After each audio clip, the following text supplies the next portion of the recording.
السلام علیکم ورحمۃ اللہ وبرکاتہ۔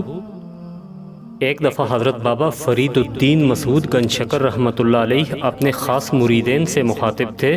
خاص مریدین جو کہ درجہ کمال کو پہنچ چکے تھے، دوران گفتگو بابا جی رحمۃ اللہ علیہ نے فرمایا کہ شہر ہرات میں ایک بزرگ رہتے تھے جن کا کاروبار سالن بنا کر بیچنا تھا۔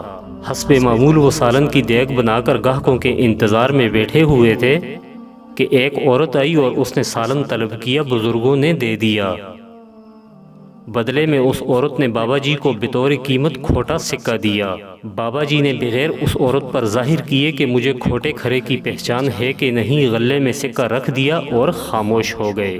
اب اس عورت نے گاؤں کی ساری عورتوں کو بتایا کہ فلاں جگہ پر ایک بابا جی ہیں، ان کو کھوٹے سکے کی پہچان نہیں ہے۔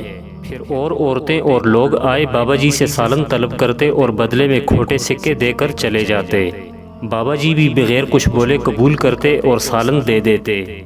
کچھ روز بعد بابا جی بیمار ہو گئے اور ان کا پتہ لینے کے لیے گاؤں کے کچھ لوگ آئے۔ بابا جی نے فرمایا کہ میرے لیے مسلح بچھا دو۔ جب ایسا کیا گیا تو بابا جی اٹھے اور اپنے مسلح پر کھوٹے سکوں کی تھیلیاں بھی رکھ دیں اور یوں اللہ کے آگے عرض کرتے ہیں کہ باری تعالیٰ تیری مخلوق کھوٹے سکے لے کر آتی رہی، میں قبول کرتا رہا۔ اے پیکر حق یا رب، آج میرا وقت آخر ہے، تو بھی میری کھوٹی نمازیں، کھوٹے روزے، کھوٹے سجدے قبول فرما۔ تھوڑی دیر گزرنے کے بعد وہاں مکان کے در و دیوار کانپنے لگے اور آواز آئی کہ قبول کی تمہاری دعا، درگزر کیا تمہارا حساب اور جنت میں نبیوں اور صدیقوں کا پڑوسی کیا تم کو۔ میرے بھائیو، اس تحریر سے یہ ثابت ہوتا ہے کہ کسی کو دھوکہ دینا محض اپنے آپ کو دھوکہ دینے کے مترادف ہوتا ہے۔